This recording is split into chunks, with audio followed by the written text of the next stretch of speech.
ना नकटा बूचा सबसे ऊंचा, कुछ ऐसा ही देखने को मिल रहा है पाकिस्तान में। पाकिस्तान ने अब मांगी है दिल्ली पुलिस से मदद। जानेंगे ये मदद किस लिए है। रॉ पीएम मोदी सब पे लग गए हैं बड़े आरोप। जहां एक तरफ ये सब कुछ हो रहा है तो वहीं दूसरी तरफ इमरान खान के बाद और भी लोगों को गिरफ्तार किया जा रहा है। तो वहीं अब चीनी नागरिक निशाने पर आ रहे हैं। अगर इमरान खान समर्थकों के हाथ में परमाणु बम लग गया तो क्या होगा। जानेंगे जियोपॉलिटिक्स में क्या कुछ चल रहा है। आइए जानते हैं इन खबरों को विस्तार से। साल 2019 का समय था जब पीएम मोदी ने एक भाषण दिया था। इस भाषण में मैं भी चौकीदार नामक कार्यक्रम था, जहां पर बालाकोट हमलों को लेकर सवाल किया गया था। तब पीएम मोदी ने कहा था पाकिस्तान अपनी मौत मरेगा, उसे छोड़ दो, हमें आगे बढ़ना है और हमारा बस इसी पर ध्यान रहना चाहिए। और आज पीएम मोदी की ये भविष्यवाणी सच होती हुई दिख रही है। पाकिस्तान में गृह युद्ध जैसे हालात हैं और इमरान खान समर्थक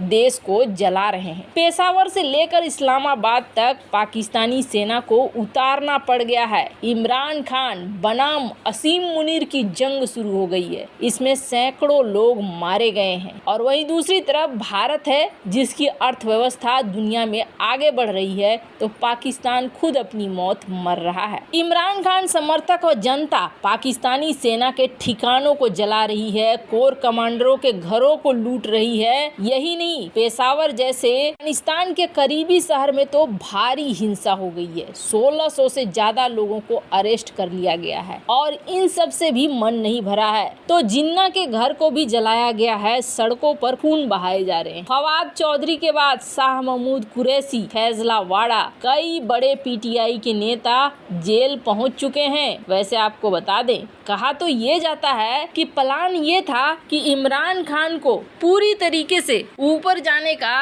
रास्ता बनाया गया था, लेकिन ये पूरी बाजी उल्टी पड़ती हुई दिख रही है। एक तो पाकिस्तान का डिफॉल्ट होना तय हो गया। जिस तरह से स्थिति बन गई है, ऐसे में अब पाकिस्तान को आईएमएफ लोन देगा नहीं। वहीं अब अंतर्राष्ट्रीय स्तर पर यह सोचा जा रहा है कि जिस तरीके से लाहौर के बाद कराची, सियालकोट, इस्लामाबाद, हर जगह आतंक मचा हुआ है। अगर इन लोगों के हाथ में परमाणु हथियारों का जखीरा लग जाएगा तो फिर क्या होगा। क्योंकि 2023 में आई सिपरी रिपोर्ट के मुताबिक पाकिस्तान के पास 165 परमाणु हथियार है। जिस तरह से इमरान समर्थक और जनता आर्मी हेडक्वार्टर्स, कोर कमांडर के घरों को जला रही है, ये सवाल उठ रहा है कि क्या पाकिस्तान के परमाणु हथियार सुरक्षित हैं। इटली और रोमानिया में भारत के राजदूत रहे, कराची में काउंस जनरल के तौर पर तैनात रहे राजीव डोगरा इससे जुड़े कई ट्वीट कर रहे हैं। कहा जा रहा है कि भीड़ बहुत आसानी से सेना के मुख्यालय को निशाना बना रही है, जनरल के घर को जला रही है,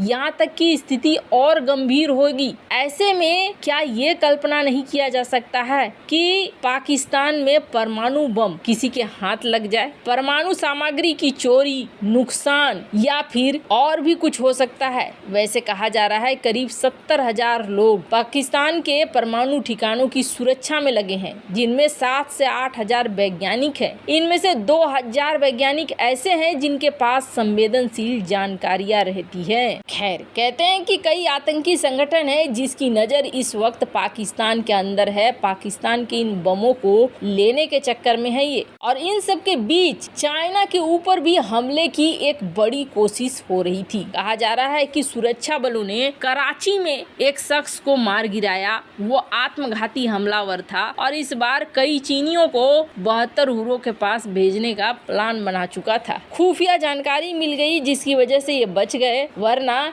यहाँ पर भी पाकिस्तान धीरे धीरे चीनियों को भी लेकर ऊपर जाता। स्थिति ऐसी बनी हुई है और ये रुकने का नाम नहीं ले रही है। वैसे तो बात करें कि भले बदला लेने के लिए असीम मुनीर ने ये चाल चली हो, पर ये बिल्कुल उल्टा पड़ता हुआ दिख रहा है। पर इन सब के बीच में आप सोचेंगे चाइना क्या कह रहा है, चाइना भी तो कुछ कह रहा होगा। तो चाइना ये कह रहा है, चाइना कह रहा है कि सेना जो कर रही है बिल्कुल सही कर रही है। चाइना कह रहा है कि पाकिस्तानी सेना स्थिरता की रक्षक बनी हुई है, यानी डिफेंडर है। अब ऐसे में तो इतने बड़े बड़े उपनाम दिए जाएंगे तो इसका मतलब है कि पीछे पीछे में आका खड़े हैं। सब कुछ हो रहा है इसी के चक्कर में। वैसे चाइना इमरान खान के साथ कुछ अच्छा नहीं कर रहा है। इमरान खान ही था जिसने अमेरिका को छोड़कर पाकिस्तान को चाइना की तरफ ज्यादा झुकाया था और अब चाइना इमरान खान से ही अपना गुस्सा निकाल रहा है। जिस तरीके का स्टेटमेंट दिया जा रहा है चाइना के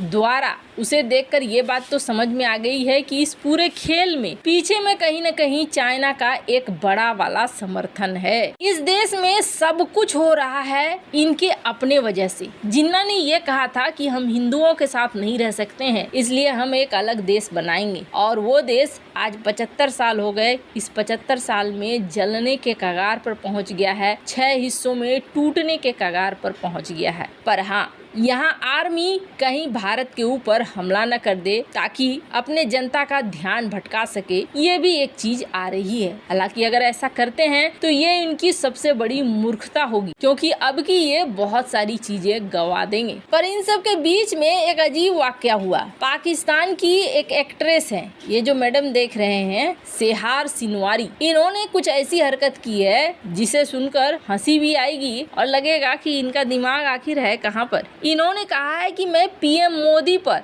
रॉ के ऊपर केस करना चाहती हूँ ऑनलाइन। दिल्ली पुलिस आप मुझे अपना लिंक दे दो। अब ये केस क्यों करना चाह रही हैं? इनका कहना है कि हमारे देश में जो कुछ भी हो रहा है इन सब के पीछे पीएम मोदी हैं और रॉ है, मतलब बुद्धि की बलिहारी। वैसे ये भी जान लीजिए कि जब इन्होंने ट्वीट किया कि मुझे ऑनलाइन लिंक दो दिल्ली पुलिस, ये जो ट्वीट है स्क्रीन पर आप देख सकते हैं, क्या मुझे कोई दिल्ली पुलिस का ऑनलाइन लिंक दे सकता है? मैं एक कंप्लेंट डालना चाहती भारतीय पीएम और इंटेलिजेंस एजेंसी रॉ के खिलाफ, और उम्मीद है कि सुप्रीम कोर्ट मुझे न्याय देगा। इस बार दिल्ली पुलिस ने बड़ा अच्छा जवाब दिया है। जवाब सुनकर आपको भी मजा आ जाएगा। पुलिस ने लिखा कि अभी तक पाकिस्तान में हमारा न्यायालय नहीं बना है, इसलिए हम आपको वहां पर मदद तो नहीं कर सकते हैं, लेकिन मुझे ये देखना होगा कि तुम्हारे देश में तो इस वक्त इंटरनेट बंद है, तुम ट्वीट कहाँ से कर रही हो। खैर, दिल्ली पुलिस ने भी मजाक उड़ा दिया इस मैडम का। पाकिस्तान के साथ सबसे बड़ी गलती क्या है ना, ये कभी भी अपनी गलतियों को नहीं देखता है। अगर इसने शुरुआती दौर में अपनी गलतियों को देख लिया होता, जलन और ईर्ष्या के मारे भारत के पीछे पड़ने के बजाय अपने देश की तरक्की के बारे में सोचता और अपनी जनता को तरक्की के रास्ते पे ले जाता, तो आज कुछ अलग ही देश होता पाकिस्तान। पर ये तो ले गया कि भारत को कैसे नोचना है, भारत के साथ कैसे लड़ना है, और यहाँ जनता को भी यही सिखाया। तो इसका तो ये हाल होना ही था। वैसे इन सब मामले में आपकी क्या राय है, कमेंट कर जरूर बताएं। जल्द मिलते हैं अगले वीडियो में नई खबर के साथ।